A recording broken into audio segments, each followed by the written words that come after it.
the father of Drizzt Do'Urden of Derman Neshez Bernan, the ninth house of Menzo Berenzon. You call him R.A., but I call him Bob Salvatore. Hey everyone, welcome to The Drow Historian. I'm Deke, and today I want to talk about the future of the Legend of Drizzt series, Salvatore's involvement with WotC, and what might be on the horizon for Drizzt and the Forgotten Realms. GenCon happened last week, and Wizards of the Coast laid out where Dungeons & Dragons is headed over the next couple of years. There was actually a lot of cool stuff announced. Dark Sun is coming to 5.5e, WotC is extending the Universes Beyond initiative that we've seen with Magic the Gathering to D&D, there's a World of Warcraft crossover, a Star Wars collaboration, but we're also getting more classic setting material in the form of Greyhawk and the Forgotten Realms. Kobold Press is doing an adventure set in the Forgotten Realms, potentially for a 2028 release, but the announcement that made me the most excited was D&D Icons. D&D Icons is a new program led by Chief Creative Officer Joe Manganiello. This itself was exciting because Joe is so passionate about D&D, Dragonlance, and the names that made D&D what it is today. Wizards is bringing back those creators who built the game's most beloved worlds and bringing them into the plans for future content with the design team, and R.A. Salvatore is going to be a part of it. Tracy Hickman is returning to influence what's next for Dragonlance, and we just got a new Dragonlance book, Dragonlance War Wizard by Weiss and Hickman. Luke Gygax is working on new Greyhawk material using his father's notes from the original D&D setting, and Bob Salvatore went on stage and announced that he'll also be involved in Icons, though even he seemed a little unsure of the scope. I think this announcement bodes well for the future of D&D, and I think we can safely speculate other creators like Ed Greenwood may have a hand in future products as well. So something that I have been thinking about, and I don't think it's a coincidence that Bob and the Legend of Drizzt were included in this announcement, is that in about a year and a half, it will be the 40th anniversary of Drizzt. The Crystal Shard came out in February of 1988. It was Salvatore's first published novel in the Forgotten Realms, and he has penned over 40 books connected to the Legend of Drizzt series since. 2028 will mark 40 years of Drizzt. I think it's almost certain there will be some announcements and maybe some kind of special celebration revolving around the Legend of Drizzt in 2028. That Kobold Press announcement is worth a closer look too because it's part of a new program where outside studios produce official content for classic settings. Ghostfire Gaming is making more Ravenloft, Visionary Production and Design is developing Eberron, and Kobold Press is working on Forgotten Realms. Kobold Press has done official work before. They were contracted to produce Hoard of the Dragon Queen back in 2014 for 5th edition. What they're making now is described as a series of adventures set in the realms, and Wizards' own press release puts it in 2028. Nothing about Drizzt was said in connection with this, but it does tell me 2028 is already shaping up to be a Forgotten Realms year at Wizards, and that happens to be the same year the Legend of Drizzt turns 40.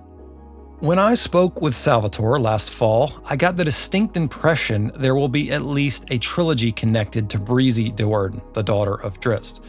But also, in his words, there are more stories to tell about Drizzt. A lot of news outlets made it sound like Bob was retiring the series, which is not true, though he did say he may write and release books at a slower pace. Considering he has been a prolific writer for nearly 40 years, putting out almost 2 books a year, I think it's still safe to expect a book every couple of years. His newest and final installation of the Demon Wars, Fat Rabbit, has a release date of April 2027, and I'd bet money on a new Legend of Drizzt book for 2028, and maybe an announcement as soon as this fall. Another thing that has been pretty underpromoted is that there have been several new D&D books released through Penguin Random House. Heir of Strahd, Spelljammer Memory's Wake, and 2 books centered around an adventuring group called the Fallbacks, set in the Forgotten Realms. The D&D team is making great efforts to give roadmaps on their plans, connect with the community, and they seem to be investing in partnerships to expand and grow the brand in ways that fans may actually like. So, what does all of this mean for the future of The Legend of Drizzt? I would expect that we get at least 2 more books completing a trilogy on Breezy. Maybe more if Salvatore continues to be curious about her character. That is kind of how he writes, following a character if he thinks they have something interesting to say. Keep in mind, both Artemis Entreri and Jarlaxle played key roles in The Finest Edge, and will most likely continue to do so in future books in the series. There is also the Bree and the Borrowed Blade webcomic announced in 2023 in collaboration with Purpa, the creator of Suitor Armor, over on Webtoon. He told me that he worked for a year on this with them, and that it was during this time that he got the itch to write a novel about Breezy. I imagine this may be one of the things that we hear about in the next year or so. He said that it had been delayed due to contracts outside of him, so it's possible it never happens, but it seems like an easy win since it's a completed project. Both Heroes of Faerun and Adventures in Faerun 5.5e Forgotten Realms campaign setting books released in 2025 heavily featured characters and themes from Salvatore's works. Jarlaxle is on the cover of both books, Icewind Dale and Crunchinaban are heavily featured, and there is even a mini-adventure centered around the Dalabad Oasis, where Entreri claimed Charon's Claw. Adventures in Faerun includes evil Lothian Drow stat blocks, and in the opening pages of the Heroes book, Drizzt, Catti-brie, and Breezy are all cited.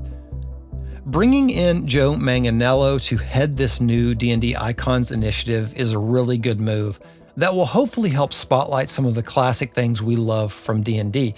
I mean, he even knows how to say Drizzt. Drizzt de Worden of Derman Neshez Bernan, the 9th house of Menzo Berenzon. I think the fact that we're getting new D&D settings, collaborative IP settings, and a refocus on the settings we want, like Dark Sun, shows that the D&D team are really trying to connect with their audience.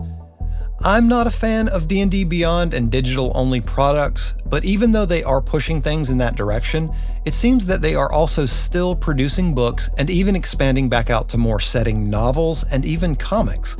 2 new comic book series have been announced in collaboration with Dark Horse, one set in Ravenloft, and another set in the Forgotten Realms featuring Mordenkainen and Tasha.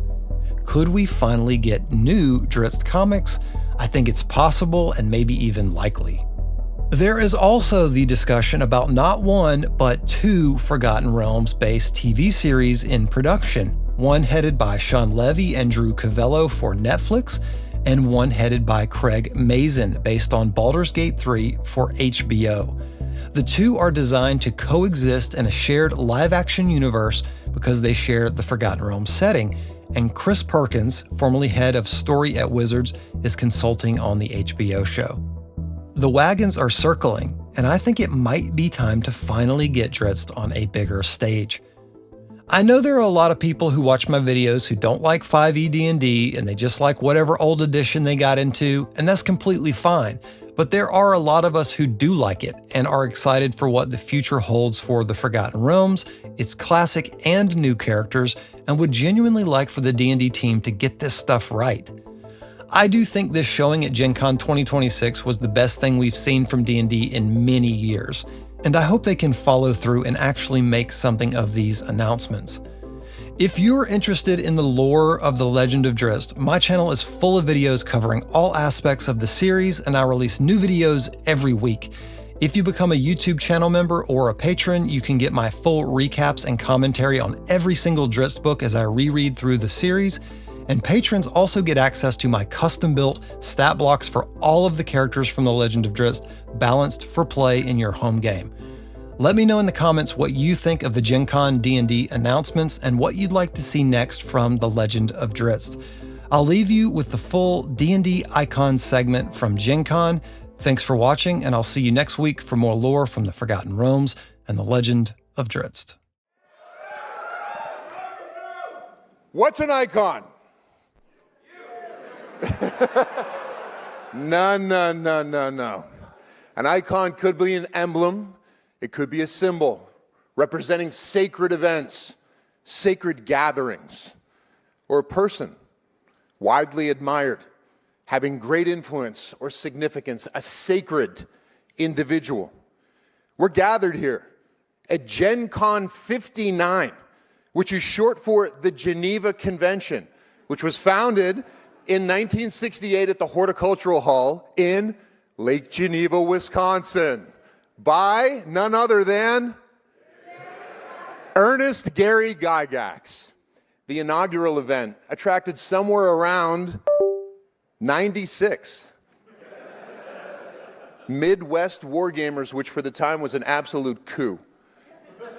Today, the festival welcomes upwards of 70,000 people annually from all over the world, and the plans for next year are going to make it possible to accommodate even more.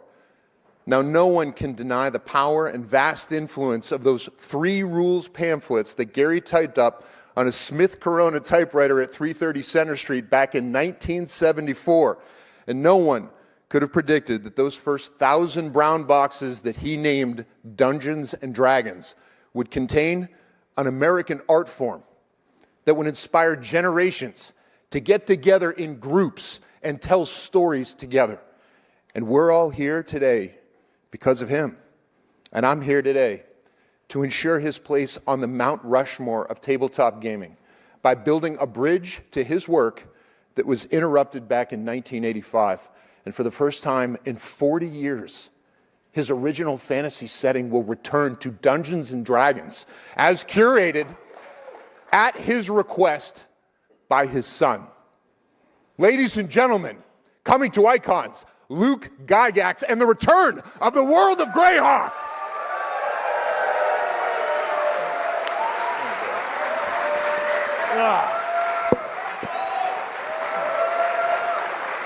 Hey, thank you. Hello, everyone. Thank you very much for that warm welcome and for hyping me up, Joe. That was an awesome introduction. This is an incredible moment for me personally to be working on Greyhawk and Dungeons and Dragons, and being part of the Icons is amazing. To be able to put the Gygax name on the front of an official Dungeons and Dragons product, again, is something I never dreamed of. Absolutely amazing. And what better could I be working on than Greyhawk through the eyes of my character, Melf. And I know we're calling it a return to Greyhawk, but Greyhawk has never left. And it's going to be amazing to have new 5e Greyhawk material, but Greyhawk has been around for decades. It is the original Dungeons and Dragons setting. Its DNA is throughout the game, whether it's heroes, villains like Vecna, spells like Melf's Minute Meteors or Melf's Acid Arrow. But it's been around, since the 70s, before even the Gazetteer was published. And that's just a testimony to the power of the original Dungeons and Dragons setting. And I'm very excited at what D&D is doing, and we'll hear more about that from Justice Arman in just a few minutes. Thank you, Luke.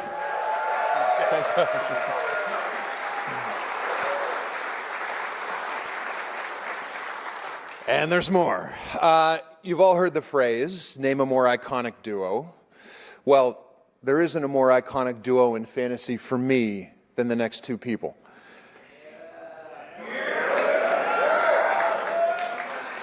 As a kid, I became obsessed with a series of New York Times best-selling fantasy novels. And I read them so quickly and so voraciously that I turned to shoplifting to feed my habit.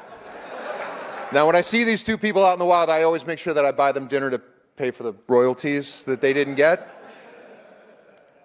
I had a red box on my shelf previously, but I didn't fully understand how to create and inhabit a fantasy world until I found Dragonlance.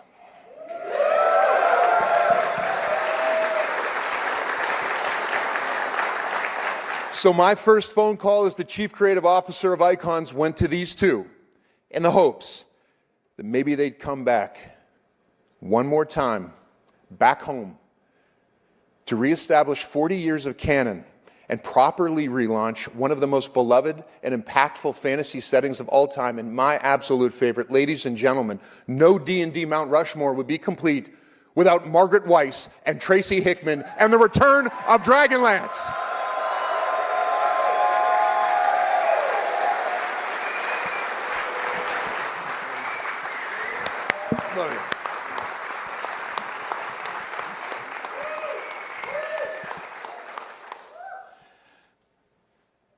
40 years ago, I was a young man in my 20s, and I was driving across the country, across the Great Plains of the United States, desperate.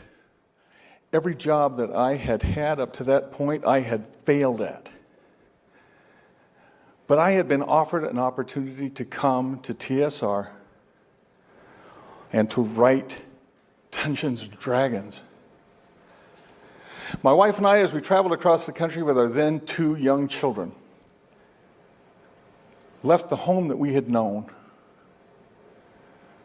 and somewhere in Nebraska started talking about what we could bring to TSR that would justify them paying us actual money to write D&D. We had this world that we had thought of that had warriors riding dragons into battle. I wanted to call it Dragon Back. My wife thought it was a little too soft. And somewhere on those plains, Dragonlance was born. In the 40 years since that took place, we found a new home, a better home.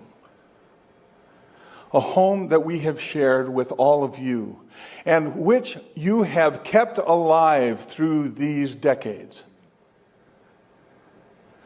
And now, I am so happy and proud to announce that we are bringing Dragonlance back home to D&D.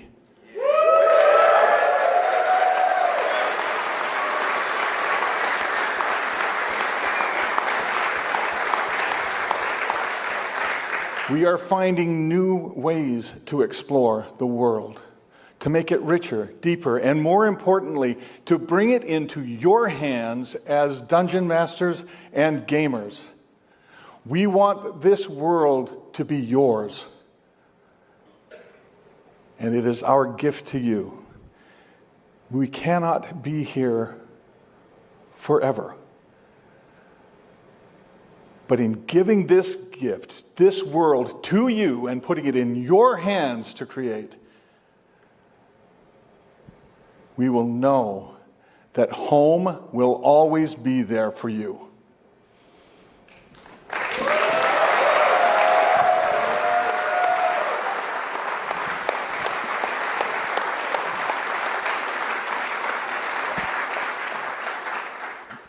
Ooh.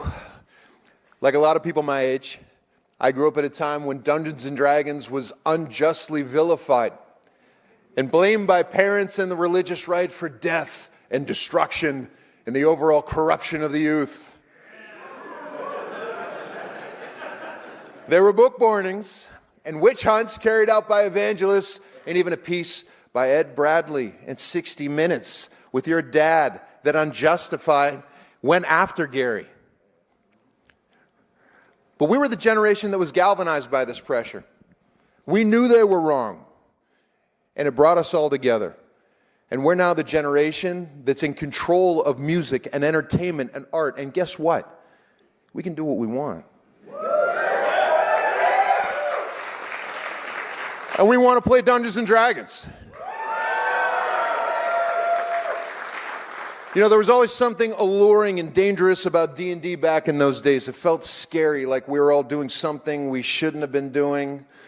Like those orange spine books and box sets were magical tomes and grimoires containing portals to new worlds and spells that could transform our ordinary lives into extraordinary adventures. And that is exactly why I created Death Saves. At first, it was a way to harken back to the aesthetic and feel of that era through streetwear, but now it will serve as a vision of doom for the Dungeons and Dragons multiverse, as a playable world shaped by world-shattering events. The Blood War is ended, and darkness prevailed, and the world hangs on by a thread. You and your companions can seize the opportunity to take the battle to the doorstep of the Demon Lords.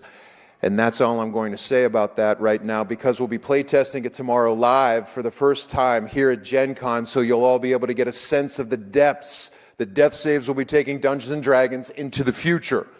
And due to popular demand, yes, I'm relaunching Death Save Streetwear with a special D&D capsule collection centered around the visionary art of Gerald Brom.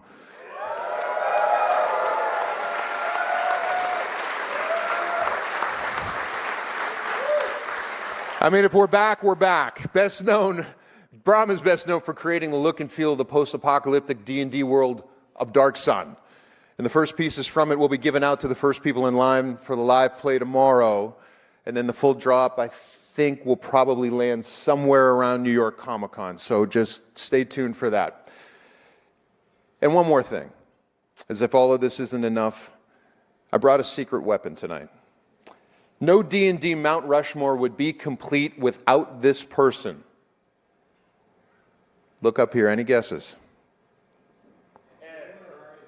Responsible for creating the most popular and enduring character in Dungeons & Dragons history, whose books appeared more than 20 times on the New York Times bestseller list, with over 50 million books in print in a dozen languages, one of the most prolific writers and world creators in fantasy history, who took Ed Greenwood's Forgotten Realms and added a basement to it.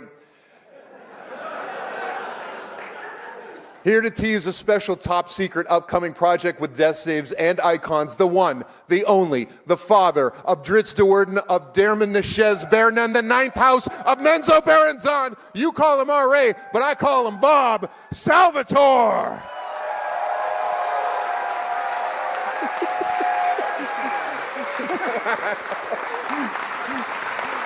Hello. I got to talk? I just got off a plane. Yeah, about 2 weeks ago, they said, hey, come on out to GenCon. I'm like, what's going on? Oh, you'll see. This feels really great to me because, you know, I've been with TSR since 1987. Not as long as Tracy. But it's starting to feel new again a little bit, and that's what Joe's been going for. So I'm happy to be here, and we got some big plans just starting to stir. And do I get to kill a Wookiee? You can kill whatever you want. Okay, as long as I kill Wookiees, I'm happy. You know, this actually brings me back to like my first GenCon, because I really haven't been around here much lately. And back in those days, I still remember the phone call when this whole thing started. And I won the audition to do the second Forgotten Realms book. And then Mary Kirchhoff calls me up, and I had used one of... am I supposed to be reading that? Because I can't even see it. Mary Kirchhoff calls me up, and she tells me I can't use Doug Niles' character because that's in the Moonshae Isles. And she says, you know, we want it in the Forgotten Realms. I'm like, all I know are the Moonshae Isles. There's no book out. There's no anything. So she had me come up with a character off the top of my head because she said, I need a sidekick for Wolfgar. And I said, all right, I'll get back to you next week. I'm at work. I'm working as a financial analyst at the time. And I said, she says, no, you don't understand. I'm going to a meeting. And I need a sidekick for Wolfgar. And I said, all right, listen, I'll take lunch. I won't take lunch at work. I'll come up with something. I'll give you a call this afternoon. And she says, no, you don't understand. I'm standing across the hall. Now, there's no cell phones at this time, by the way. I'm standing across the hall from the room where they're waiting for me, and I have to sell your book to the sales force. This is really important. I need a sidekick for Wolfgar. And I don't know why, and I don't know how, but off the top of my head, I said, a drow elf. And she says, a drow? I said, yeah, a drow. Now I start thinking about it. I'm like, this could be fun. And she goes, you want to do a drow? I said, yeah, a drow ranger. That'll be cool. Nobody's ever done that. She says, Bob, there's a reason. And I said, no, it'll be cool. And we're going on and on and on. Finally, she's like, you can't do that. I said, I want to do that. And we kept going and going and going. And finally, she just says, all right, we don't have any more time. You can do it. What's his name? I don't know how, and I don't know why. But I said, Drizzt Do'Urden of Dermot Neshez Bernan, the ninth house of Menzo Berenzon. Long pause. And she says, what? What's a Menzo Berenzon? I said, I'll come up with something. She says, okay, Drizzt Steward, and I said, Drizzt Steward, and if Demon the Shesbon on the 9th house of Benzo burns on. Now I got it, right? She says, can you spell it? I said, no. And that phone call, and here I am, too many years than I want to count later, back at GenCon, and it feels like it's all new again. So, thank you.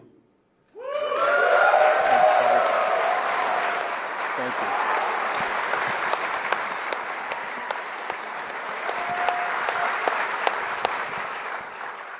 We've all assembled here in the inn where it all started to reignite and carry the torch that is D&D's heart and spirit forward into the future.